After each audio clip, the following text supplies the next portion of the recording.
there's going to be no instance, I think, where you're going to have a sustained quality of life or living your best life, your richest life, if you're not doing it in alignment with what you value most.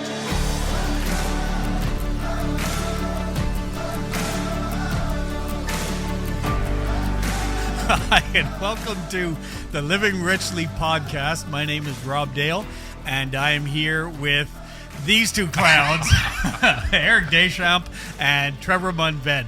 Trevor, you continually turn off, all during the recording of these podcasts, he turns off the monitor on my iPad so I can't tell what's going on. And he just does it subtly, just in the middle of conversations around things. So I have no idea what we're talking about today. One of us is living richly. We do want to welcome you to the podcast, and thank you so much for being a part of this journey with us. We are three friends who began a journey asking the question, what does it mean to live richly? And out of that came all kinds of self-discovery and learning and all this stuff. And then now this podcast and so much of what we're doing with the Living Richly branding of being able to communicate, because we felt in our conversations with friends, with colleagues, with clients, that a lot of other people, it seemed to resonate, that they wanted to experience this. So we, a couple of episodes ago, episode 6, I believe it was, we began to just look at and explore 7, actually. Episode 7. Yeah. We began to explore. Yes, you're right. What we saw as being the blueprint that worked for us. And we certainly said at the time with that episode that there may be many other ways that you might approach living richly. This one there were themes that seemed to resonate for all three of us. And that's what we want to be able to provide for all of you that are listening and to have more conversation around. And when we looked at that, there were basically 4 elements, or 4 pieces, I should say. And the first one was around the notion of values, being able to truly understand what matters to us. So maybe let's just take a few minutes to talk about why that's important. I know we talked about it in that podcast, and you can certainly listen to it to get a full understanding of it from there. But we did say we were going to go deeper on it. So let's just start with maybe, why does it matter? Why should anyone start with the idea of what do they value? Well, I think in one way, it is probably one of the most basic examples of choosing your life as opposed to just coasting, deciding what you're going to stand for, what kind of person you're going to be, how you're going to show up. As opposed to inheriting that from someone or living in alignment with somebody else's values, which in reality, if we don't define them for ourselves, we are going to be living by somebody else's expectations of our lives. And I think we've all been there. We've all lived under obligation where we should be doing this and we should be that, whether it be to parents or at we're work. Shooting all over ourselves. We're shitting all over ourselves because we're instead of living in alignment to who we really are, we are living under some sort of unhealthy obligation to somebody else's expectations. You are absolutely living by values. The real question is, are they yours? Brilliant. Yeah. Absolutely. Yeah, that's a great way to put it. And it doesn't matter how good the other person's values are. Let's say you're using, Mother Teresa's values.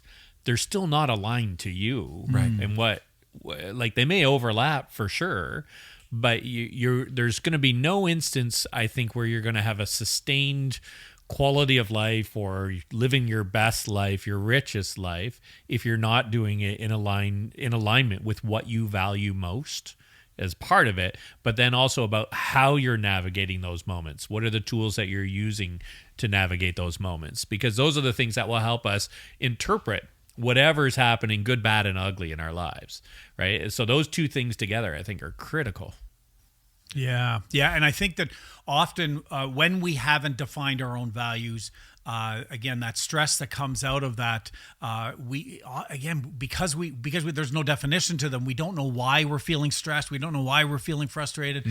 So many people, when you say to them, "Hey, how you doing? How you feeling?" "I'm not doing really good." I don't know why. I can't put a finger on it. I'm just not happy. I'm just, I should be, again, because I've got all this success, right, and I'm just not. There is a misalignment with values. at the core of that. I would go even further to say that think of the things that you get the angriest about, when you get the most upset. Is usually when someone steps on one of your values, and you may not even be aware it's a value, but the reason you get so upset about a way somebody shows up, or the way that they interpret the world, is that they're stepping on something that's important to you. Knowing what's important to you, knowing what defines you as an individual, is truly, as we've used in previous episodes, the language of a compass. It helps you stay on track with who you are. It helps you align your life appropriately. And all of us experience moments where we stray, where we get off track, we get lost, we lose our way a little bit. We've talked about the COVID hangover and how so many people during that period of time, literally right around the world, for the first time, a global event impacting the entire human population all at the same time. So many people lost their way. So many people lost their why. And yet I think it's part of the human experience that the vast majority of people never actually find it. When anything matters, then anything will do. Like if nothing really matters, then anything will do. If there's no preferred destination, then wherever I end up, I guess is okay. But are we living our life on purpose? Are we living our life more deliberately?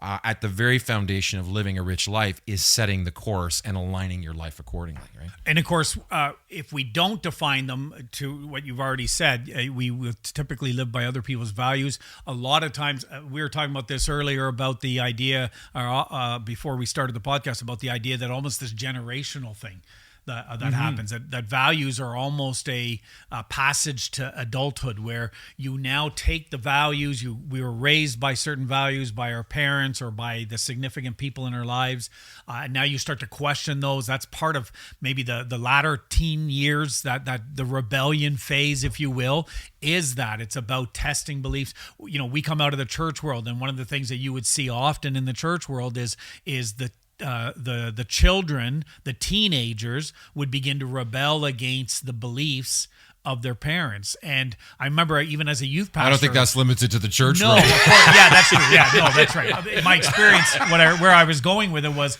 I remember as a youth minister talking to parents and saying, "Don't relax. Like, this is okay. It's okay, because that's the only way that a young person can truly embrace their own beliefs, is to question the beliefs that you've raised them with." Right. And often we still, you can leave home, but it's hard to, it follows you around. It follows you around, right? This idea that home never leaves you. I think that's how you can leave home, but home never leaves you. Right. There is that idea that we still hold to some of those things. But getting to that point of really defining what they are and why they matter is such a critical step to figuring out the rest of what we've been talking about and what we're going to be looking at over the next little while. When we see kids do it reflexively rather than deliberately, right? Yeah. So this is the other part. We talk about that rite of passage into adulthood. Well, then there's also the rite of passage into a healthy adulthood. Where we are choosing those values. And, I got a few teens right now who I would say are not being particularly thoughtful about how they're choosing their values and expressing their beliefs right now. I think they're in overdrive, and they're just living it out, which is great. Like, that's where they're at. Like, I'm so good with that. But I think there's a point after that where we step out of the mindset of a child and say, as an adult, what am I going to choose here? And that moment is so critical.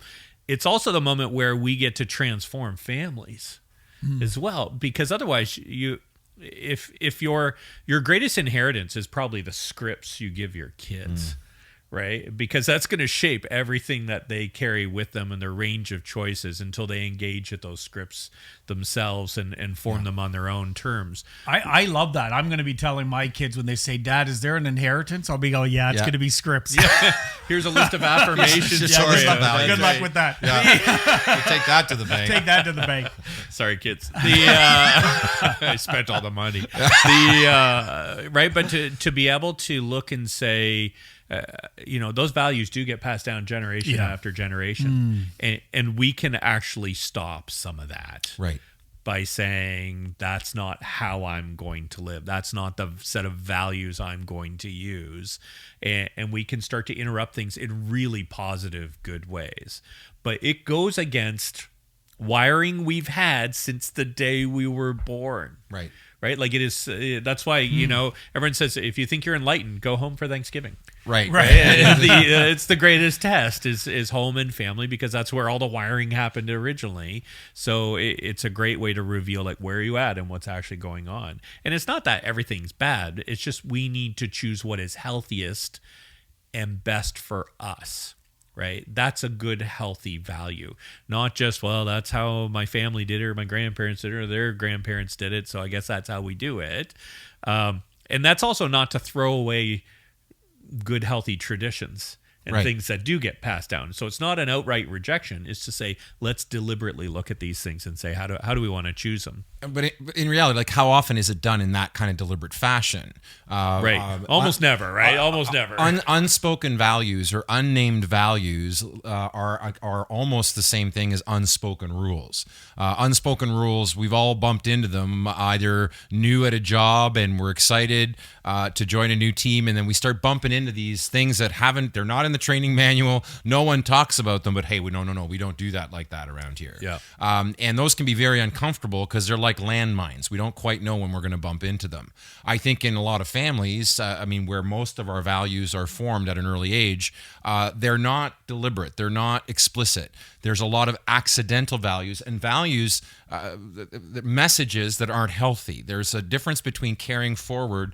I think the act of part of becoming mature and becoming your part of your best self is the ability to reach back into your family of origin and mine the gold. What are the powerful values that I learned that are truly core to who I am, because that was the influence I got growing up, and also identifying in some ways some of the mixed messages or the unhealthy messages that we carried forward, and that was a big part of what we talked about in the last episode around self-acceptance. Is, again, what do you believe about yourself? What do you believe about the world? And challenging those statements, defining your own values, which may be influenced by your family of origin, but they truly are an expression of who you are. Even if the values are similar, it's how you're choosing to bring them forward into the world. Because anytime we try to wear somebody else's armor, it's not going to go well. If we're trying to live somebody else's life,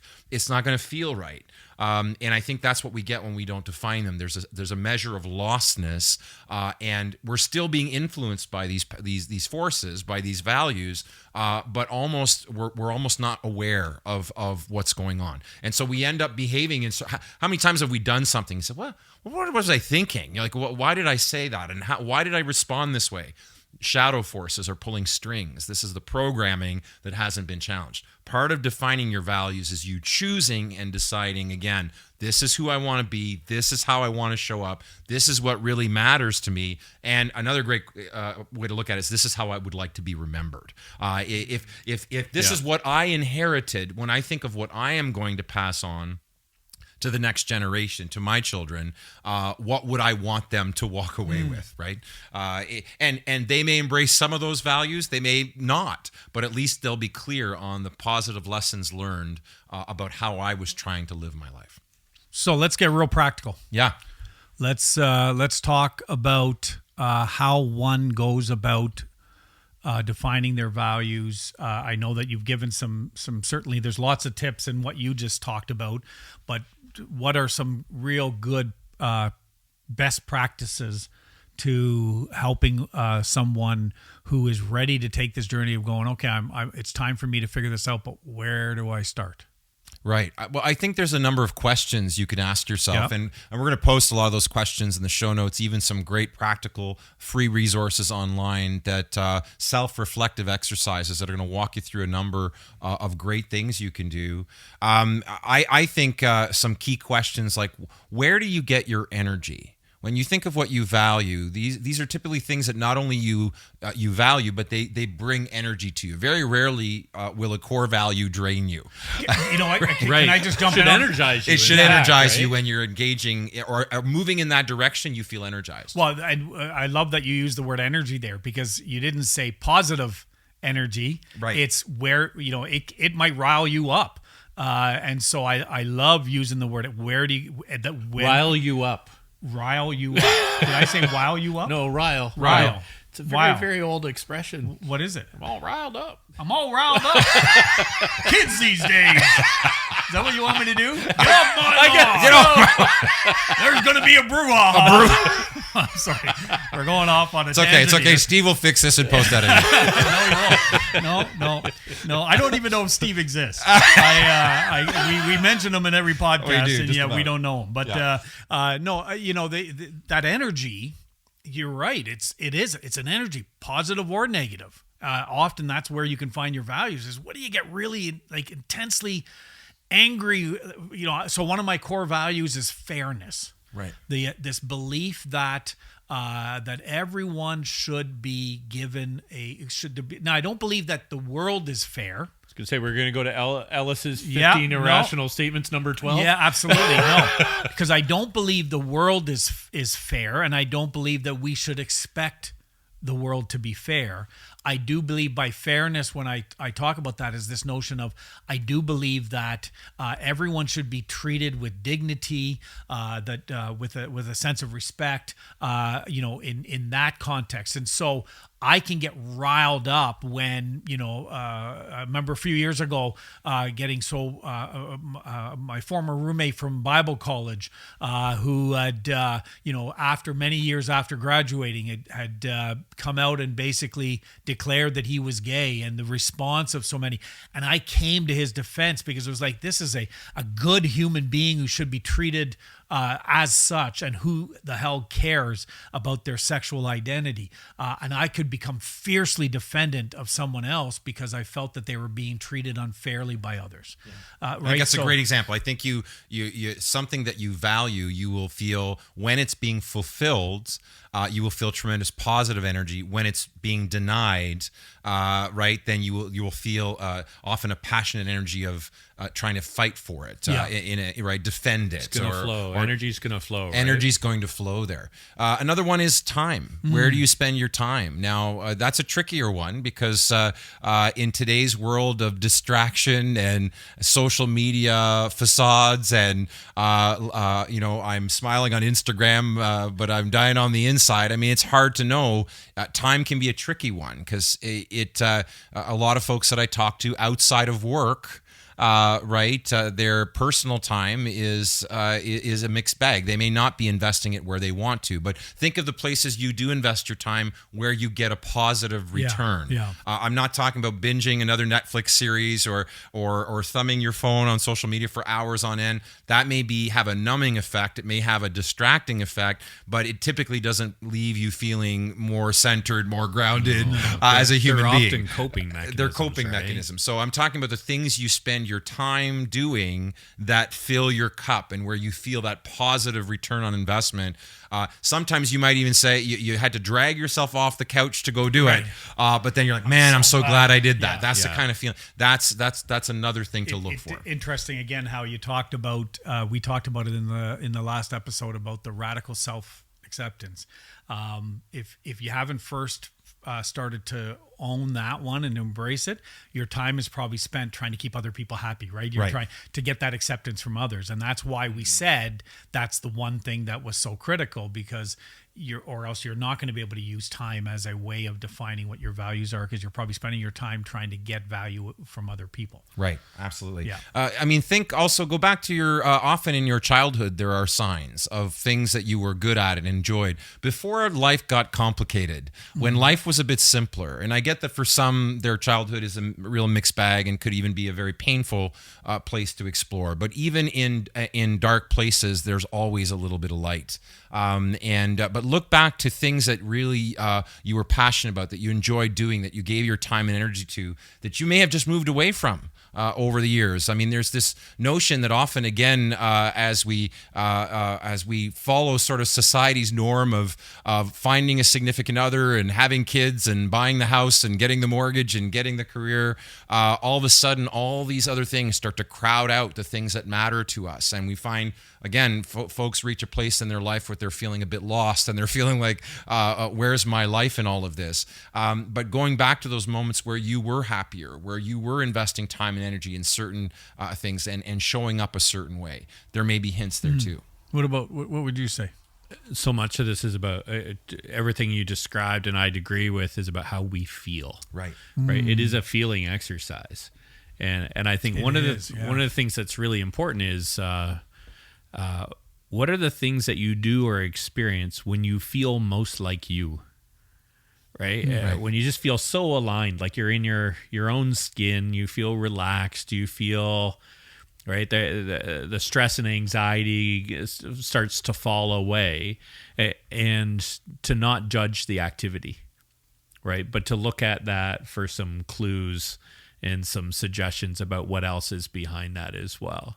I think the more we can listen to that, the more it'll reveal about what's actually aligned with what feels right, what is deeply connected to the center of us. And that, again, is a very personal thing. Right. No one else has the answer. Others can guess what your values might be, and sometimes they're really good guessers. Like that can be helpful. If you've got people who really care about you and are not trying to hoist their values on you, but are truly trying to help reveal your values with you, that's a really valuable exercise to go through as well. Right. And many of these questions that we're encouraging, that we're talking and discussing about, reflecting on, will also help you with the next dimension in this model that has been emerging for us, help you figure out the things that enrich your life. Like sometimes the question will either unearth a value or unearth an activity or something that you've engaged in the past that you might want to engage again. Other questions to consider: what inspires you?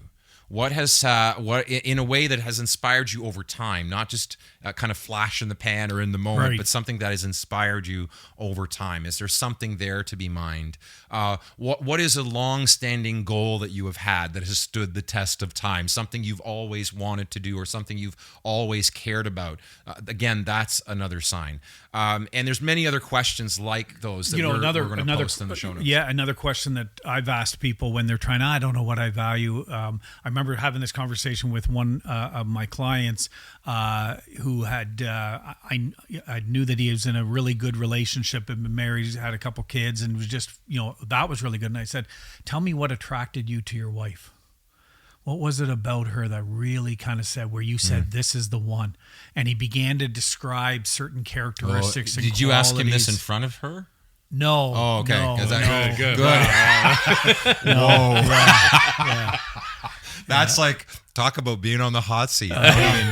Listen, and this is a very analytical, non-emotional.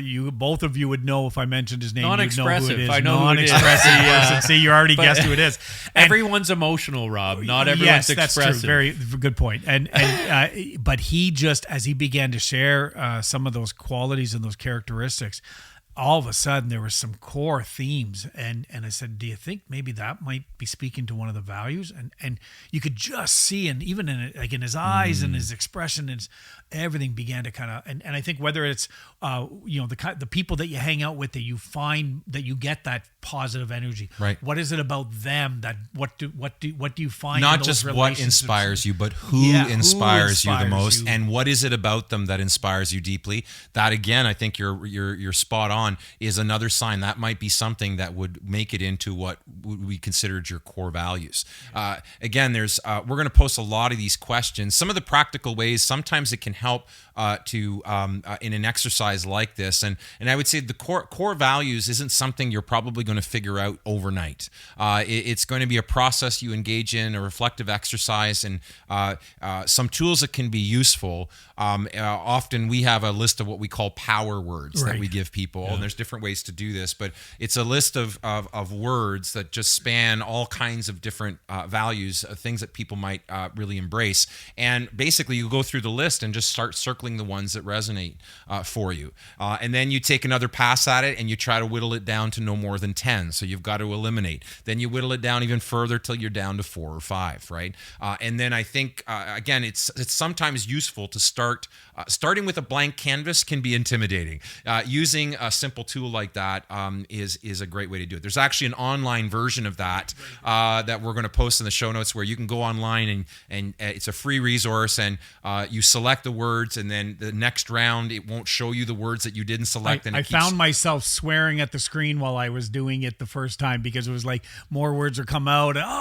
It was so hard to pick which it's one. Hard to pick. And so what I would say is, if you're going to do an exercise like this, give yourself some time and space to do it. Absolutely. Don't see this as perhaps try to approach this exercise like all other reflective exercises with curious compassion, as opposed to another project that you have to get an A+ on, right? Because that's kind of runs counterintuitive to the whole thing. One of my favorite new ways of doing that exercise, they have decks of cards now.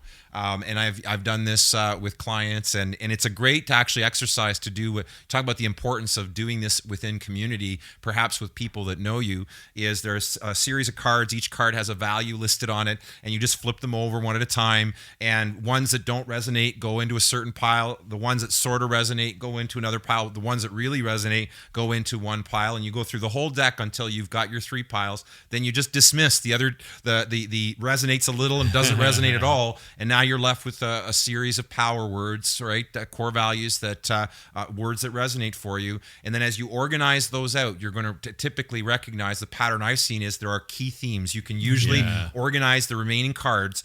Some they'll delete. They'll eliminate. Your value? Right? It's like card tricks. No, but it's interesting.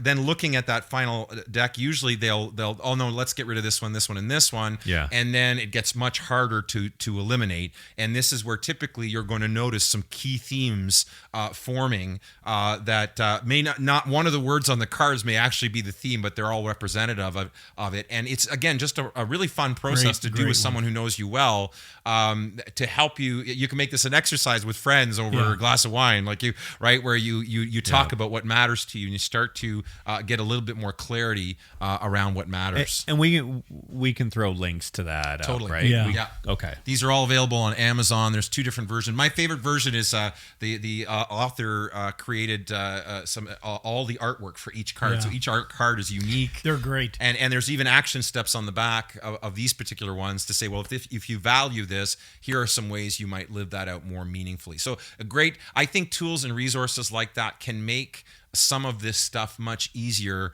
than, again, just starting with a blank canvas. I have a feeling some of the people listening must think either we're crazy or we're radical when we talk about the idea of, a great Friday evening would be sitting around with a glass of wine and, and doing values cards, right? Can I say something to that? So think of the amount of times we've gotten together with people and we have had conversations that don't matter, conversations that go nowhere, empty conversations about somebody else, and it's nothing but smoke and mirrors or gossip. And listen, we all need a place to vent. Do you not think investing some of that time in an exercise that's going to help you get clear on what you want with people that you care for and care for you? I think that would be a good investment. Listen, and I know I'm preaching to the choir. You're preaching to the choir. A couple of months ago, a lot of preaching. A lot of preaching. I'll get off my soapbox now. Apologies. A couple of months ago, I'm passionate about this stuff. A couple of months ago, Wendy and I did a road trip. We went down to Lambeau to watch the Green Bay Packers and the Cowboys, Dallas Cowboys. Who won that game? Go Cowboys. It doesn't matter who won the game. I matters think we where they know. are in the Right. standings today. And that's a lot of faith that I'm throwing out for this episode, which will be aired on January 4th. We're going to get more We are- comments on this Yes, episode. we're going to get more Absolutely. comments. But one of the things that we did, we were driving and we bought a set of those cards, and was such an interesting exercise as one was driving, the other was going through the exercise. And to your point, each card would talk about what that says, that value would say to them, read the definition on it, and then what does that value say to them, and then why they're putting it. I was putting it in each pile, or she was putting it in each pile. Powerful. And, wow. I mean, it was hours of Wow. conversation around, again, some of those values that she held, that I held, and then we began to look at that list and say which ones are in alignment, and how many of them that were. So it's such a good exercise. And to your point, how much time do we waste in silly conversations that we could be spending some of that in these kind of valuable conversations around some Not of all stuff. of this has to be No, done in no. meditation and in a journal. This is where I think you can make a lot of this self-discovery process a lot of fun, and make it part of even conversations with. Think of people you enjoy hanging out with, and raising the level, the bar, the experience there.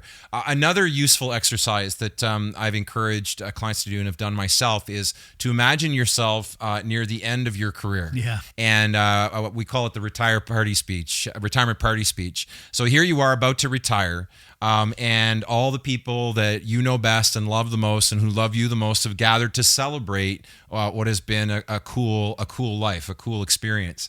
And 3 or 4 people that know you more than anyone on the face of the planet have been asked to stand up and share a few words about you.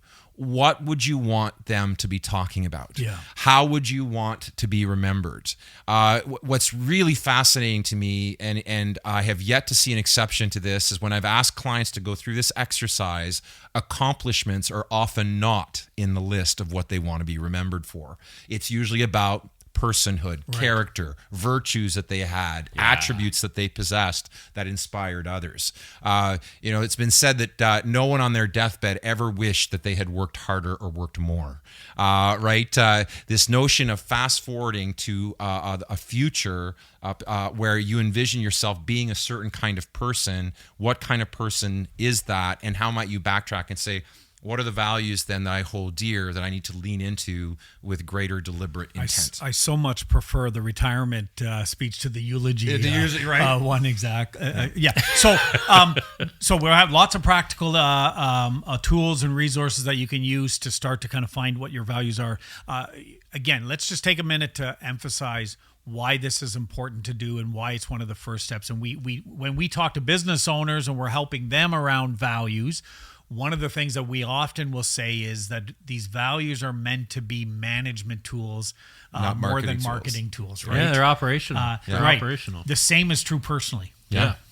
So there's when Carrie and I bought this farm, we found one core value that was going to guide everything that we did. So this is like this interesting intersection between it's organizational and very personal as well.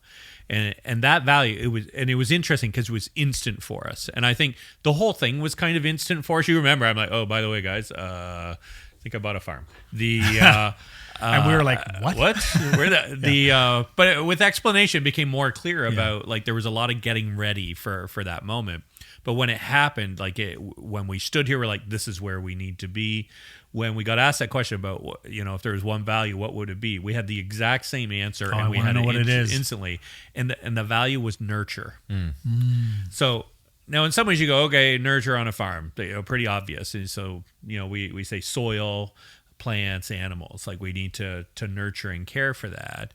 But it's also for us about nurturing our relationships with one another, with the family on this property, with every person who steps foot on this place, nurturing our relationship with the community, right? And really diving into like, what does that mean?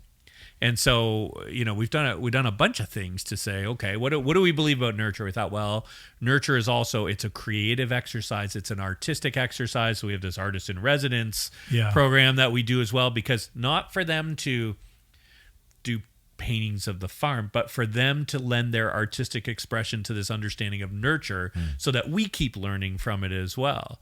And so it's this piece that's affecting us both very, very personally and individually, but then also collectively to say, how are we going to live this thing out? And every decision we make on the farm, we ask, so how does that speak to the value of nurture? Every single decision. So like we're in this little building right now. When we built this, we're like, how does that contribute to that? Like every single piece. And so that's the question that guides our decision making and gives us a tool to interpret what's around us and to say, what should we do? How do we live out this moment, this relationship, this whatever? And I remember there was one day where this guy was dropping stuff off. Actually, he was picking up some stuff, and it was down here at the bottom of a hill, and it was from a rental place. And he stopped at the top of the hill, and he goes, "You're going to have to bring it up here." And he kind of barked at me about it, and I didn't like that. And I'll tell you, I was not nurturing in that moment. And then he drove over my nets, and so it was a whole thing. And now he's buried back. No one's seen him since. Room to hide a body out here. No, I'll tell you though, because I was not nurturing. Nurturing I was the angry soil that day with how that guy was acting. And I'm trying to find him. Right. Because I owe him an apology. Right. And it's not the apology is about not really even because of him, but because I was out of alignment with my values in that moment, and I want to fix that. You know, it's so interesting to me because we often joke around about, you know, you have one feeling, right? And we joke, which is unfair. It is a joke, right? Yeah, I think so. I think so. We joke around about That's that. the rumor. It was interesting because I wouldn't have, if you had said, guess what the one thing, that one value is, I would not have guessed nurturing. But as soon as you said it, I was and we've never had this conversation before now. But my first thought was, oh my God, that's exactly who Trefor is. He's a nurturer. And I think of that. I remember you go back to even the first time I met you, and that connection, that sense of, oh, this guy's such an interesting person. I want to get to know him. But that's the word. Like I thought, boy, and again, this is the beauty of having people around you who can help affirm what you see as those values. But yeah, that was my first thought that went through my mind, is that's exactly who, and definitely Carrie. But I, you know, in speaking here right now, it's like, yeah, that's exactly how I see you, as you are a nurturer.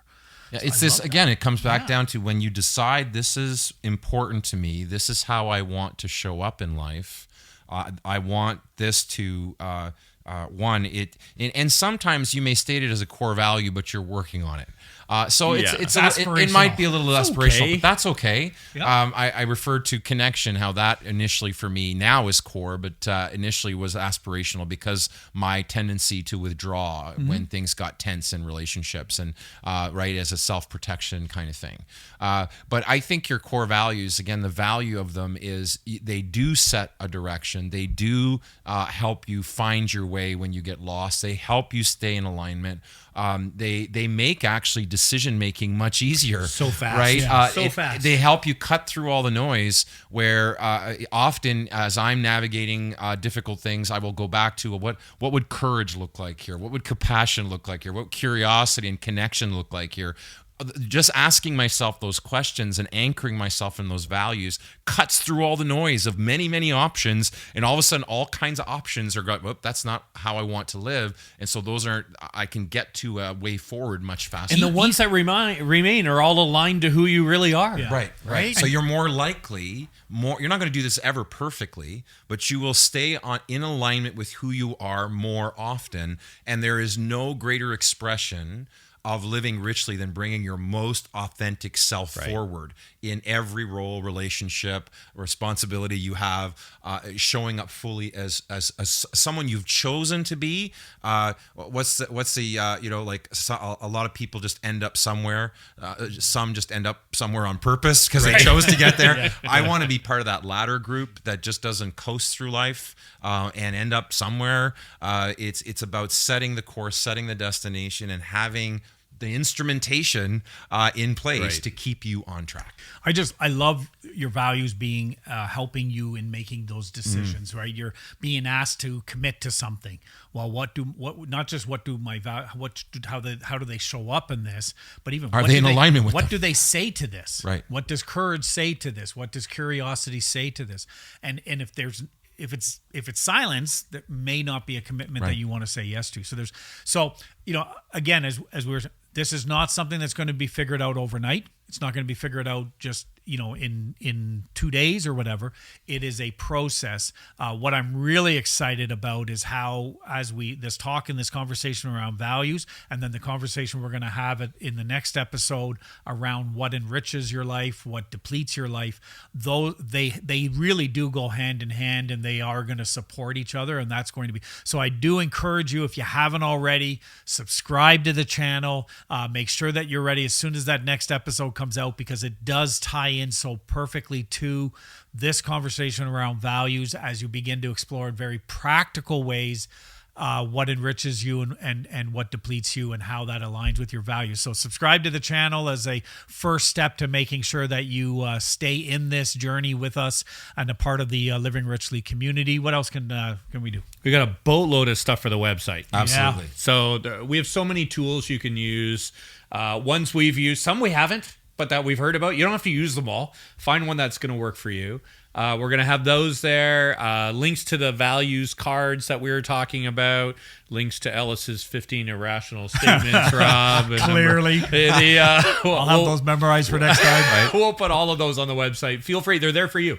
Yeah, and pay it forward. If this is resonating with you, if these conversations are impactful, if they're helping you find your way forward, then pay it forward. Help somebody else. Share this out with your on your social networks. Share it out with your friends and family, and we'd really appreciate you helping get the word out. We really do value having you a part of this journey. I see what you did there. Yeah. No, it is so deeply appreciated that you are tuning in and listening. Thank you so much for that. Thank you for taking the time to listen today, and we hope you'll be a part of the next one.